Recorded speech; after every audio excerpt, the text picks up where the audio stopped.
Hey everyone, welcome to another episode from Pro Engineering. In this episode, we are going to see what just came in from Shapeways today. And if anybody is familiar with what I've been up to on Instagram and Facebook lately, these should all look pretty darn familiar.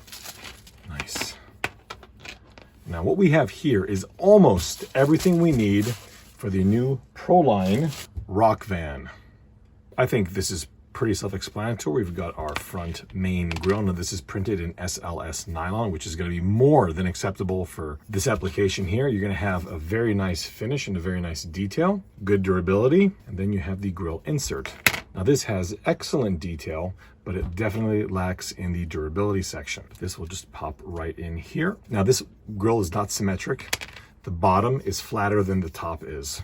It's just slightly, but it is definitely the case. Now it's designed this way so you can go and spray this thing completely chrome and then paint this in a matte black or matte gray, matte charcoal, and without sitting there painstakingly masking stuff. So that's our main grille. Here are our lights and turn signals. These are the headlights here. These will just mask the fronts and the little hole, and then paint these in chrome. And then here are our turn signals. Same thing, we'll mask the entire thing, paint this orange, that orange, and the rear housing will be painted in chrome or silver. Now, when you get these from Shapeways, you may feel, not the nylon, but the ultra detail plastic, there may be a slight, I don't want to say stickiness, but a slight kind of oiliness to it. That could be just residual from the support material that these were originally suspended in. So it's a very, very good practice if you go ahead and take all of these, get some dish soap, give them a good scrub down with a toothbrush, let it dry, and then go ahead and paint it. In fact, I can feel it. Oh, actually, you can see it there. Can you see where my thumb was? Again, this is just a residual from the 3D printing process. There's nothing wrong with it. Speaking of these parts, these are the taillights. So let's go ahead and show you how these look on the body. The body does come with decals that go on the front, and I've seen people already make little buckets for the back, and yeah, that's fine. But at Pro, that's not good enough for us. So that will pop in, right upside down. There you go. And you'll see, by the way, if you try to line this up backwards like this, you'll see that the top is too flat. You can kind of see it right there where you have the original grill line, and then at the bottom it'll hang too low. So there is an up and a down. So that is what we're going to have there. Now this is not a licensed product, which is why at the rear we don't have taillights that would correspond usually with what appears to be a 70s Mopar or Dodge van. So what I have done instead is created this taillight. You can see that the standard one is quite a lot smaller, and the reason this is the size it is because we're going to cut out the entire taillight, and that'll just pop right in there and give more of the shape of the Mopar taillight. We do have a turn signal, brake light, and separate reverse light. The reason why I like to do these reverse lights separately is so that when the light illuminates, it doesn't kind of wash out everything else. And more importantly, when these are on, you're not going to get this red glow in the reverse light. The first thing we need to do is go ahead and cut out the grille. Now, unfortunately, this isn't particularly straightforward. The part that you have to cut out is not actually one of these channels, which would be a lot easier. You actually want to cut this out right in the middle of this rib right here. So you see this little embossed area there, basically the top part of the grill. You want to run the razor blade right through the top. The reason I had to do that was because I had to keep the grill in the original opening. Otherwise, I'd have to have a rear support and some kind of brace, and cost started to spiral out of control for a $40 body. Okay, so that's what we're going to do. You can see it pretty well here. Here is the recess. Here is the recess of the light bucket, and you want to cut right in the middle. Okay, so right in the center line of this original grill. And remember, you want to cut less and work your way larger versus the other way around, because if you cut too much, you're in trouble. All right, you can see the top run through the middle. Not particularly perfect, but we're pretty darn close. Next, I'm going to go ahead and cut the grill down the center. Point of no return, I suspect. Maybe the main cut was. Cut it down the center, just above the score mark on the lower side of the grill. Just right there. And this theoretically should give us enough flex to... I should just try. Oh, there it goes. Okay, so you see that? That just slid cut that down there, and that just slid right around. And that's just a light score on the Lexan. Boom. Much nicer than what I did at the top. The top was easier to cut. So same over here. Okay, let's give it a push. Now please be careful doing this. If you go off the edge and cut something that shouldn't be cut, it's possible it could split straight down or straight through here, so please be careful with this method. All right, anyway, we've got a big hole, and yeah, I guess this better work now. So this is the up side. Wow, that was, wow. Sorry, not to sound surprised, but it's always nice when it fits the first time. Yeah, there you go. So if I tilt this up a little bit, you'll see how that fits in there. Let's go ahead and put our grill center in. Okay, we'll have to detail this later today, but I'll just set all that there so you get a look at it. Cool. Let's tackle those taillights. The taillights, the first thing we have to do is go ahead and trim the lights actually off the sprue. So there's one. Okay, so there we have it. We'll take the taillight and just kind of park it. You can see, I really apologize, but this body's kind of big. You can see how it will fully encompass the original taillight. So the first thing I'm going to do is I've got my Indian ink pen, and I'm just going to mark out the embossed shape of this taillight the best I can. Just like that.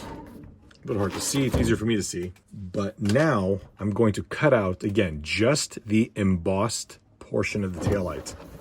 And try not to go down too far on the side here. You can see how far I am. This line is still further out than the main body shape. You can see that panel there. Sorry, it's a little hard to describe. So we'll cut that out right now. All right, so the taillight is cut out. And again, it's just the embossed section. And perhaps I should have even cut out a little bit less. But you can see now that part will fit right in there. Now, I got a little bit unlucky, but actually got lucky. The knife slipped and cut the top of the Lexan, so there's a little scratch there. But the good news is the overlap should just cover the entire thing up, so we won't see it. But again, please, please, please, please be very, very careful when you're cutting this, because one mistake and you could potentially trash the body. Now, it's looking crooked there, but you can see, yeah, it's a little better there. I'm going to go ahead and again take my Indian ink pen. I guess a Sharpie would work fine. I'm just using this because I didn't want to get Sharpie all over the housing. And I'm going to run that little line there, and that's where I'm going to cut. Now, I probably will cut in a little bit more just because if it's not cut enough, I can cut out more. But the last thing I want to do is make the hole too large. So once the hole is cut out, you want to make sure that the turn signal side is on the top. Now, you don't have to really use that, but that is how it's set up. If you don't use it, you may want to perhaps fill this hole with clear silicone or clear shoe goo to get a little more light distribution, but this is designed so that you can have 3 separate pods. So we'll just go ahead and push that on in there. You can see that that gap, that little lip on the top here is completely cut away. So the top sits flush, but on the bottom, it's very hard to see. The bottom has a little kind of step. I'm sorry this is kind of a bad angle here, but this is what I wanted to express to you, is that on the bottom kind of this little lip area here on the body should sit flush, or at least close to flush with the taillight. This way, from the rear, I'll show you this side over here. This way, you've got a smooth transition here, but on this side there's a little lip, and you should have plenty of plastic there to go ahead and fill that. So there's going to be kind of a little S cut in here. I didn't do that because this was the first time I did it, and I forgot. But that would get you this look here. There that is on the side. See, it fits nice and flush along the side. So just please take your time, don't cut the hole too big, and you should be all set. Once that's done, we can pop in the reverse light. Just like that. Okay, let's go ahead and paint these. Well, mostly everything has been painted. I say mostly because I also have the side markers to do. Here we have the grill, and remember that this bottom side here is flatter than the top. It's a little hard to see that, but if you just set it down, there's a little less rocking in this orientation, whereas on this side here, it will rock a bit more. That's important because you have to put the headlights in, and there's a little cat head right there. And I've just clear coated these. The backs have been painted in silver. Okay, so that is in. Let's go ahead and put in the other one. We'll get our super glue. We'll just put a couple of dabs right here. 1 and 2. You don't want to go too crazy. And that should just drop right in there. Let that dry. Both headlights are in.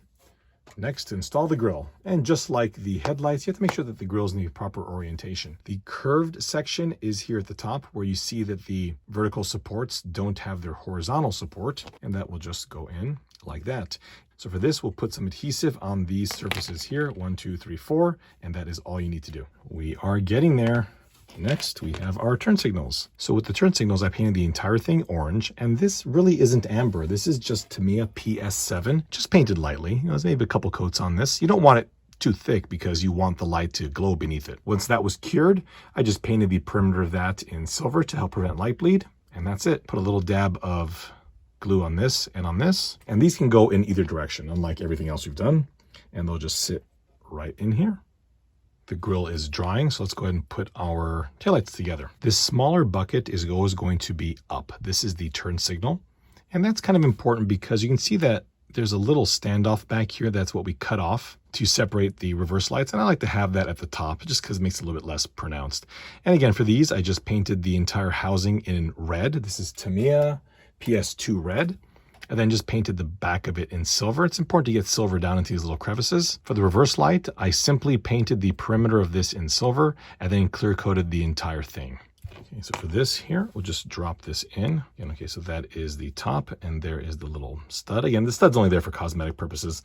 I just should have sanded it a little better, and I didn't realize that until I went to install the other one. And that's all we need to do, just a little bit around the perimeter right there, and it should wick right underneath. Let it sit for a little bit, and it's done. Here we have our side markers.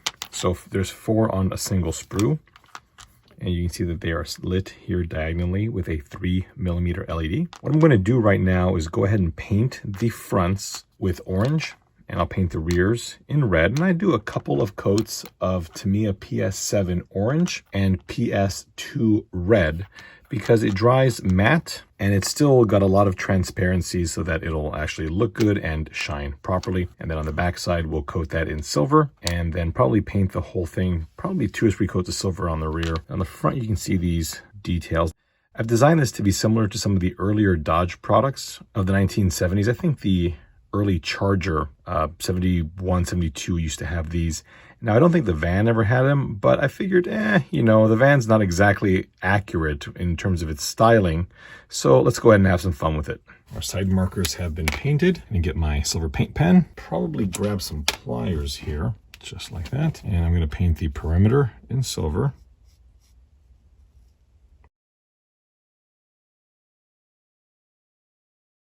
And then in the front, the same thing.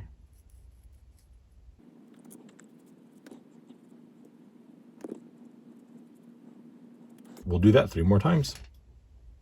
All of the markers have been painted. The front ribs have been painted silver and the backs have been painted silver as well. It did occur to me that on the Mopars that I modeled these after, these trim pieces would be body color. So keep that in mind when you are installing them. To install them, we have to make a rectangular hole here, 17mm wide by 7.5mm tall. Now, obviously the hole will end up being slightly larger than that because that is the dimension of this inside lip here from there to there and there to there. But please start smaller and work your way larger. If you overdo it, you could dent but potentially ruin the body. So the first thing I'm going to do is I'm going to set that on my calipers here. Okay, so we'll do 17 and I'm going to lock that. And on this side we have a fuel door. So what I will do is just just place it like this and just very carefully move the calipers up, and you can see it's just scratching the body. In reality, it's scratching the painting film, but nevertheless. So we'll do that on all 4 sides. At the front, we'll also enlarge it a little further back. Yeah, just like this. And be very careful. You do not want to try and make these little marks and have the whole thing slip and slide and scratch the whole side of the body. So next we'll set it to 7.5, and then we'll do the same thing, except do it horizontally. That is what I've done, is I've basically just made a square scribe with an X-Acto knife where I would like to have the side marker. Now let me just say that this is how I'm going to do it, but this is not how you have to do it. A Dremel tool would make quick work of this, but it makes a disaster in my studio, and my wife works in here as well, and I don't want to just make a disaster, so we're just gonna cut it. Doing this on camera here, I've probably made half a dozen passes here. I'm gonna take the knife and just push it straight through here. Again, please be careful. Stabbing yourself in the finger with this will take you right to the emergency room. Okay, come back, come here, there you go. Okay, so there's one cut. Secondly, we'll do it right here. Okay, I've gone a little bit inward, but that's all right. Okay, so be super, super, super careful, because you don't want to overcut and slice the body up the top. So just go slow. Okay, that's good enough. And lastly, we'll do this one here. Perfect. So for the last one, we'll just push this in. That'll snap. Come here, you. Okay, it's off. And let's see how close we got. You'll want to aim the LED opening toward the inside. And, whoa, really? Okay. That seems to have fit. Weird. So that's done. Do it 3 more times. All right, so I've gone ahead and installed these. And I apologize, they look absolutely wretched on camera. All these crazy hot spots that look orange. That is not the case. Yes, there's a hot spot there, but it's red and not orange. Got the reverse light there. Looking at the, oops, sorry, it's the brakes. All right, and turning the turn signal on. What's kind of cool about this is the taillight looks red, but when the signal comes on, it is most definitely orange. You can see that the light bleed does not go into the red part, nor does it go into the reverse side. And there we have the fronts. These are a 5mm LED. These are 3s, and the turn signals never gets old. Those are 3mm LEDs. So now you might be thinking that I'm gonna fast forward to show the entire van completed. And I'm gonna have to disappoint you here and say that I'm not going to do that. The reason for that is my friend Han at Han Hobbies is going to be doing this. So the next time you see this van, it will be with him, beautifully painted, and with all of these bright and flashy lights on it. With that, I'm gonna have to thank you all so much for watching. I'm very excited at how good this van came out with all the lights. And please stay tuned, we've got a ton of stuff coming up. I probably have 30 or 40 unedited videos waiting in the wings. So please stay tuned, and we'll see you soon. Thank you for watching.